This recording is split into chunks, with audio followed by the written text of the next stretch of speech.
اگر کسی کا ظرف آزمانا ہو تو اس کو زیادہ عزت دو، وہ اعلیٰ ظرف ہوا تو آپ کو اور عزت دے گا، اور کم ظرف ہوا تو خود کو اعلیٰ ظرف سمجھے گا۔ اللہ تو کبھی بھی کچھ بھی کر سکتا ہے، تو پھر تم سے کس نے کہا جو فوراً نہ ملے وہ کبھی نہیں مل سکتا؟ عورت دنیا کی واحد مخلوق ہے جو اپنی ہی غلطی ہونے کے باوجود آنسو بہا کر مرد سے سوری کہلوا لیتی ہے۔ اگر دنیا بہترین جگہ ہوتی تو یہاں کوئی بھی روتے ہوئے پیدا نہیں ہوتا۔ تمہیں اس فانی دنیا میں ہر اس شخص سے بچھڑنا ہے جس سے تم محبت کرتے ہو۔ غرور کس بات کا ہے صاحب؟ آج مٹی کے اوپر، کل مٹی کے نیچے۔ کوئی نہیں دیکھتا کہ آپ کس کے لیے کتنا کرتے ہیں، وہ صرف وہی دیکھتے ہیں جو آپ نہیں کرتے۔ خیال رکھنا تمہاری وجہ سے کسی کی آنکھ نم نہ ہو، کیونکہ تمہیں اس کے ہر آنسو کا حساب دینا ہوگا۔ ایک بات ہمیشہ یاد رکھنا، کبھی کسی کو دھوکہ نہ دینا۔ دھوکے میں بڑی جان ہوتی ہے، یہ کبھی نہیں مرتا، یہ گھوم کے ایک دن آپ کے پاس ہی واپس آ جاتا ہے، کیونکہ اسے اپنے ٹھکانے سے بڑی محبت ہوتی ہے۔ عورت کمزور نہیں ہوتی، پھر بھی بار بار جھک جاتی ہے، کبھی گھر کی عزت کے لیے اور کبھی رشتے بچانے کے لیے۔ تنہائی کا زہر بہت جان لیوا ہوتا ہے، عام انسان یہ زہر نہیں سہ سکتا، اور جو یہ زہر سہ جائے وہ عام انسان نہیں ہوتا۔ اپنی تربیت کی ذمہ داری خود اٹھاؤ اور اپنی روح کو ان عادتوں سے آزاد کرو جس میں وہ گرفتار ہو چکی ہیں۔ دل کو قابو میں رکھنا اور اختیار ہونے کے باوجود ناجائز خواہشات پر عمل نہ کرنا، یہی اصل مردانگی ہے۔ اپنی امید صرف رب سے رکھو۔ انسان کبھی بدل جائیں، کوئی بھروسہ نہیں۔ یہ زندگی 2 دن کی ہے، ایک دن تمہارے حق میں، دوسرے دن تمہارے مخالف۔ جس دن تمہارے حق میں ہو اس دن غرور مت کرنا، اور جس دن تمہارے مخالف ہو اس دن صبر کرنا۔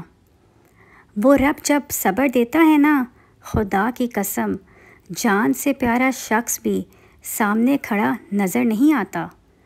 عزت اور محبت کا کوئی مقابلہ ہی نہیں ہے، لیکن اگر کبھی دونوں میں سے کسی ایک کو چننا پڑے تو عزت، پھر عزت، ہر بار عزت کو چنو۔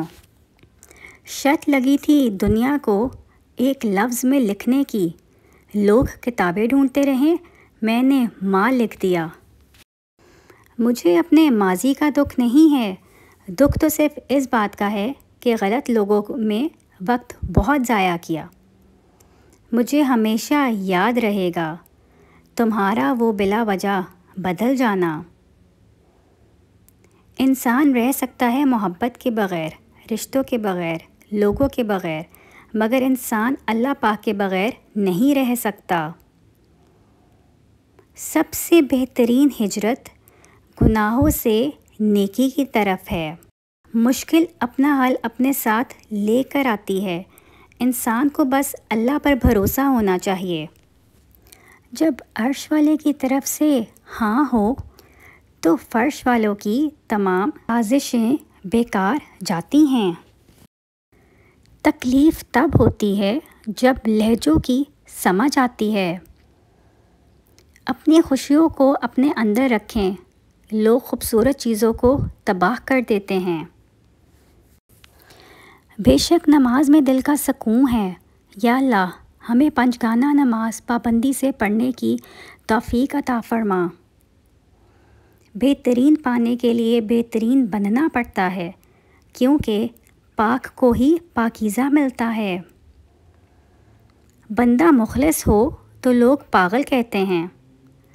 جب رب راضی ہونے لگتا ہے تو بندے کو اپنے عیبوں کا پتہ لگنا شروع ہو جاتا ہے، اور یہی اس کی رحمت کی پہلی نشانی ہے۔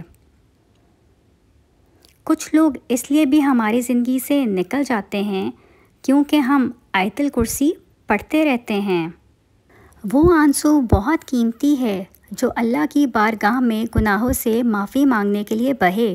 اب ایک جملہ میرے میاں کے نام۔ یادوں میں تیری یاد تھی، کیا یاد تھی، کچھ یاد نہیں، تیری یاد میں سب کچھ بھول گئے، کیا بھول گئے؟ کچھ یاد نہیں۔ روٹین کی باتیں سننے اور کرنے کے لیے ویڈیو کو لائک اور چینل کو سبسکرائب کریں۔